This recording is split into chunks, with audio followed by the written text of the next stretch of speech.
Aló, estamos en tu sección, adelante. Muy bien. Bueno, pues hoy voy a comentar un par de grupos de resistencia pacífica contra los nazis.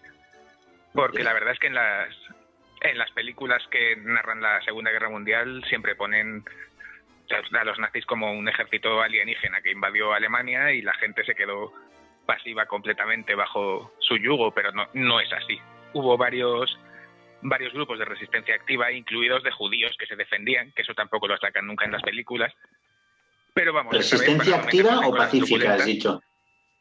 No, por eso, que esta vez no voy a hablar de los grupos que se resistieron activamente, sino más pacíficamente. Una cosa, Alex, sin querer destrozarte la sección, ¿estos grupos de resistencia pacífica, los nazis, podrían entrar en los premios Darwin? Unos de ellos, tristemente, sí, pero no todos. Bueno, esta vez solamente hablaré de un par, es que hay muchísimos grupos que hicieron cosas muy importantes y los dejo para futuras secciones. No voy a hacer una serie, no voy a hablar la semana que viene de lo mismo, pero ya retomaré el tema algún día.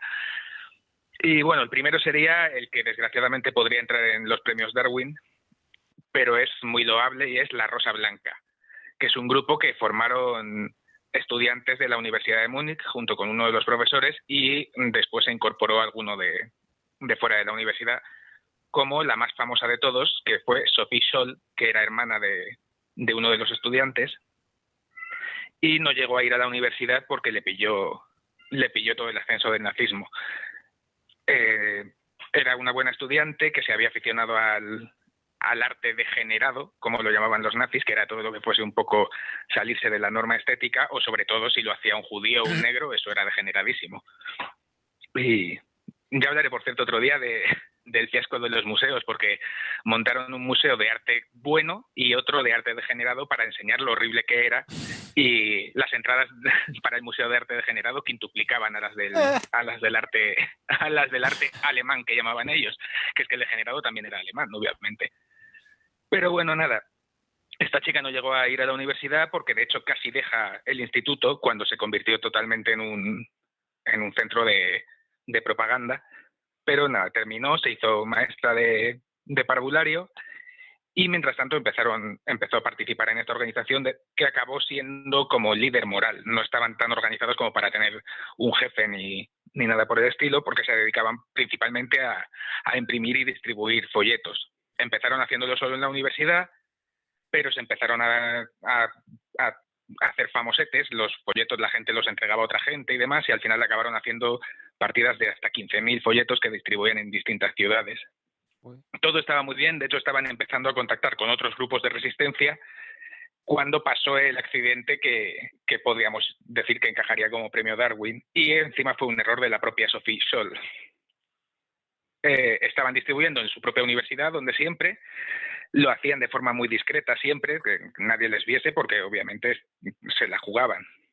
Y al final de poner en las puertas de todas las aulas el taco correspondiente, Sophie se dio cuenta de que le sobraba un puñado de folletos y decidió lanzarlos por el patio de la universidad, con la mala suerte de que les vio el conserje, que era un pro-nazi destacado, que les denunció y, bueno, acabaron todos ahorcados o guillotinados.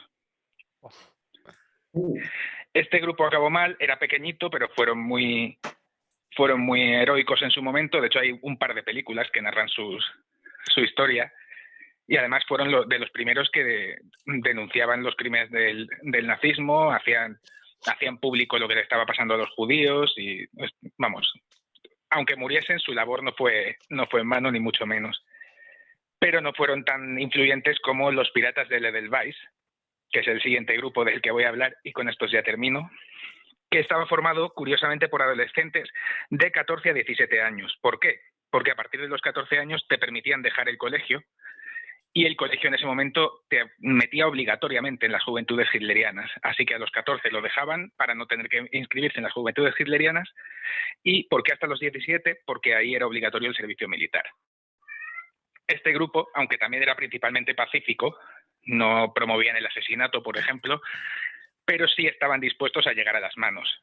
y aparte de repartir folletos y demás, eran básicamente la oposición completa a lo que eran las juventudes hitlerianas. Esto era un grupo mixto, de sexo mixto, podían entrar hombres, vamos, chicos y chicas, porque a esa edad, cuando las juventudes hitlerianas estaban segregadas por sexos, aquí había miembros de todas las clases sociales sin distinción, o sea, uno de clase más alta no mandaba al de clase más baja y demás. Y se dedicaban, pues, que las juventudes hitlerianas empezaban a hacer patrullas para buscar a los antialemanes y apalearlos o denunciarlos. Pues los piratas del Edelweiss hacían patrullas para apalear a las patrullas de las juventudes hitlerianas. Fueron haciendo ese tipo de acciones antes de la guerra, y durante la guerra se jugaban el cuello bastante, porque se dedicaban a ayudar a los que querían desertar del ejército, distribuían folletos que lanzaban los aliados, pues estos los metían en los buzones, hacían pequeñas obras de sabotaje, y aunque muchos fueron descubiertos y ejecutados, la organización sobrevivió hasta terminar la guerra, y cuando llegaron los aliados, tanto del lado comunista como del americano, tuvieron que pactar con los piratas del Edelweiss porque eran extremadamente numerosos e influyentes en todas las ciudades.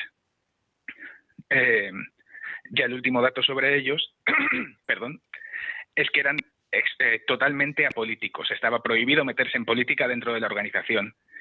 Y en el momento que veían que se corrompía, se disolvían inmediatamente. O sea, solo desaparecieron por eso. Cuando en la última zona donde existieron fue en la Alemania Oriental, y cuando empezaron a ver que había una mayoría que era comunista, disolvían el grupo. Y así hasta que no quedó ninguno. Pero vamos, es loable lo en serio que se lo tomaban, en vez de corromperse, de decidir dejarlo. Sí. Bueno, ya te digo. Muy bueno, llamativo. Con esto termino para no eternizarme, pero vamos, que hay muchísimas más asociaciones del estilo. ¿Da para ciclo o qué? Da para ciclo, pero no me da la gana. No te da la gana de hacer ciclo. Ya lo dejaste bien claro al principio de la temporada, que no vas a hacer ciclo. Ha habido una frase que me has dicho que me ha recordado a una mítica frase que se le atribuye a Franco, que es: hagan como yo, no se metan en política. Sí. De hecho, Oye, un comentario quería hacer yo, impresionante, la ruta por su casa que nos está haciendo Laura Montaña.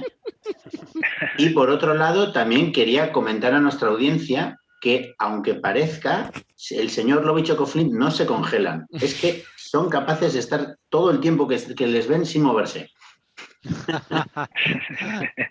Hoy parecían incluso una imagen gemela, con un jersey parecido con capucha, con los mismos cascos y la misma postura. Es que ahorramos datos. Si no te mueves, Claro. si no tiene que cambiar el píxel, Exacto. luego la factura es más baja. Nos compartimos, exacto, el wifi.